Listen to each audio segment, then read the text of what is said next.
Despite a heavy home defeat to Liverpool, David Moyes has saved his job because he's kept us in the Champions League and he beat West Ham away. Woo! So, Adam, is it good news for Manchester United that Moyes will be our manager come September?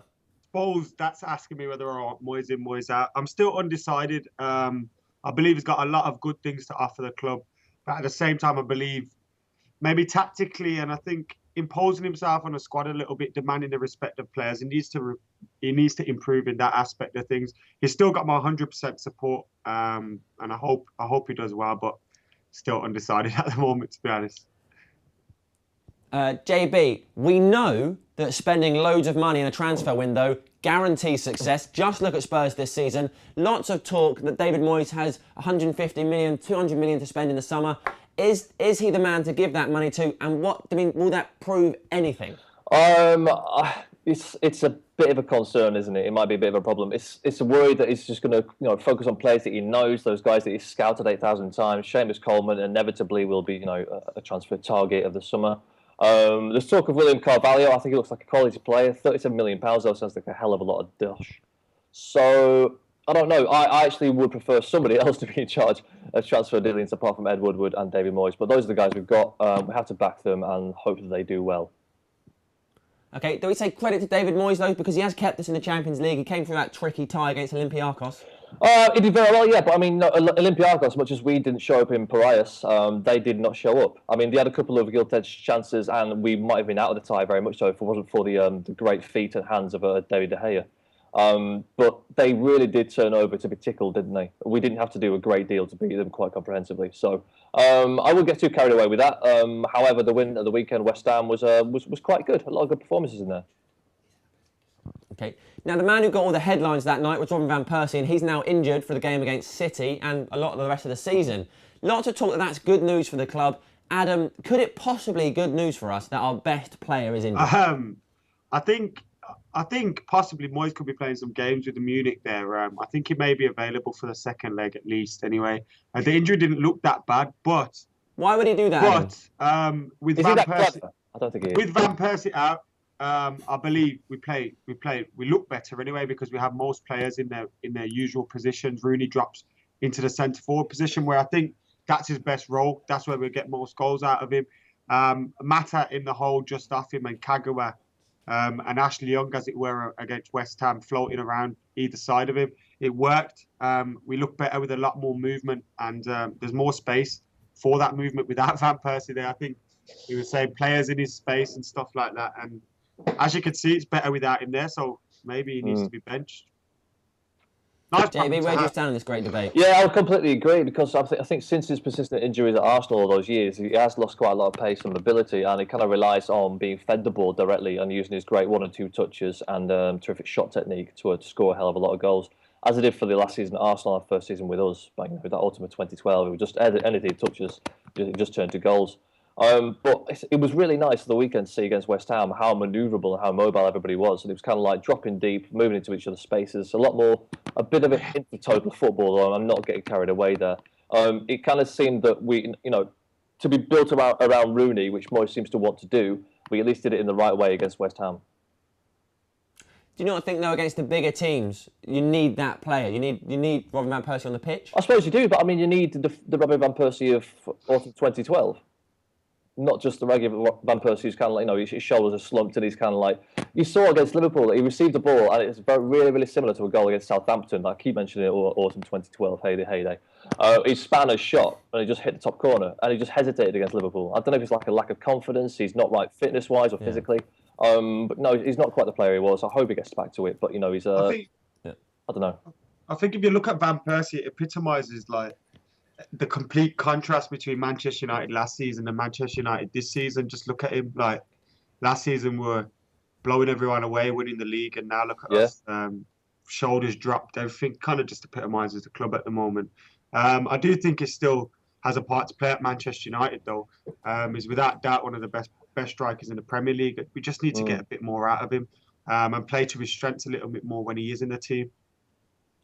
I would say that's probably the thing. A lot of the time we haven't actually played to Robin van Persie's strengths, and we've played it around him, just kept lobbing crosses in. He can't do anything with that. He's not that player. Anyway, let's turn our attention to Manchester City. Guys, Adam first. Who would you start? I'd start with obviously De Gea in goal. The guys, I wouldn't swap him for any other keeper at the moment. To be honest, I think Class. David De Gea is absolutely fantastic, and I hope he stays at Manchester United for a long-term future. Then I'd go Rafael Evra at fullback, and I hope Rio Ferdinand's back as well to slot in alongside Jones. I thought Jones marshaled the defence extremely well against West Ham, and with Carrick alongside him, who's not a natural centre back, it was a good job. So I was pleased with Jonesy on Saturday. Then I go Carrick and Fellaini. Fellaini's settling in well. Performance against West Brom, performance against West Ham. Had a little cameo against Olympiacos. He's starting to play some half-decent football for us, so I'd go with Fellaini and Carrick in the middle. And then Kagawa, Mata and Welbeck just off Rooney, with Mata in the hole and Welbeck and Kagawa either side of him. I think Welbeck would be massively important to us, like he was against Olympiacos as well, with with the leg work he does, and obviously he passes the ball off quickly. He's a bit tricky as well. It'd be useful for us, so that's the team I'd play. JB, would you do anything different? I think I play pretty much the same team. I quite like that. What I would do is put Welbeck. I hadn't thought of that, but he'd offer a really good vertical, loads of pace. If you put him on the right-hand side, he's up against Kolarov, who's pretty flat-footed and slow. Very good on the ball, but I mean, he doesn't do a great deal in terms of tracking back, and he's pretty slow generally. So, yeah, like I said, Fellaini, like Max said, sorry, he's really improved against West Ham. It's the best game he's had, and then West Ham on the weekend, even better. So he's just improving. We're really going to need him against the likes of Yaya Toure, Fernandinho, and all those other sickening riches they've got. Okay, you just mentioned their sickening riches. City spent loads of money on their team in the summer. Should they be doing better than they are? Arguably, yes, but it's Pellegrini's first season. It's rare unless you're a special case like Jose. You come in and take the Premier League by storm and you settle down. And the thing is with Pellegrini, he's got like a very different style to Mancini. He had quite a conservative Italian style. And Pellegrini's got a very much Spanish style, which is kind of like a lot of really good short passing, attacking through the middle, lots of through balls, different types of play as well. A lot of their assets come from the wings, but a lot of them come from the midfield as well. Matt, looking at their squad and the money they've spent over the last few years and the players they've got, do you think they should be doing better than they are? I think it'd be unfair, to be honest. Pellegrini's just come into a job. He's just starting to get them playing the way he wants to start them playing.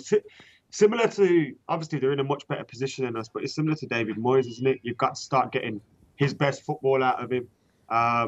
And until then, you've got to give him time to build the squad the way he wants it. Let's talk about their threats. Who are we worried about? I mean, Yaya Toure, how do we stop him? Clever. Yeah.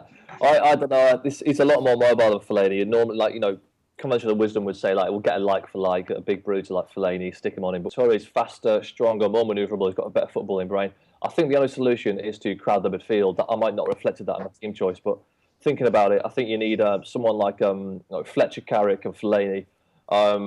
Carrick to retain possession. Fletcher's got a bit more energy, and Fellaini offers you the size. I think they're only going to play two guys in midfield probably, Yaya Toure and Fernandinho. So hopefully have outnumber them numerically. Although without Aguero, they might drop him and just put Aguero up front, and then have a three midfield, like maybe they'll add Milner, something like that. Vincent Kompany being out is good for us, but we've got to get the ball to our strikers first. And I think if Yaya Toure bosses the midfield, then it could win it for them. Fernandinho was a great signing as well. But I'm hoping Carrick and Fellaini have a good game. If they do, and we get Rooney involved, could be nice. Mata as well. When he was dropping in that hole against West Ham, he was running the game. If we can get him doing that against City, it really was. Yeah, Mata loves getting in that hole. Now, time to put your money where your mouth is. What is the score going to be when we face City? The worst thing is, if we beat them, we might help Liverpool win the league. Oh. That's it, isn't it? And we're getting to the Europa League, which, double-edged sword there. I'm going to say 1-1, Sam. Okay, nice prediction. Matt? 1-1. I'm going 2-2. No, 2-1. We will win, and it will be another last-minute winner from Wayne Rooney, and I suspect a very good goal. Go on, Wayne. I believe in you. Guys, thank you very much for joining us. Everybody watching, please like the video, subscribe to Full Time Devils. It will change your life. Comment below, get involved. Tell us what you think the score will be, and interestingly, what you think about whether or not Van Persie should be starting games. Are we better or worse without him? Very interesting stuff. Thank you very much for watching. You've got Pellegrini. He sounds like a brand of Italian sparkling water, which is not a good thing. He looks like, and I don't say this often, but he looks like balls, a sort of descending sack.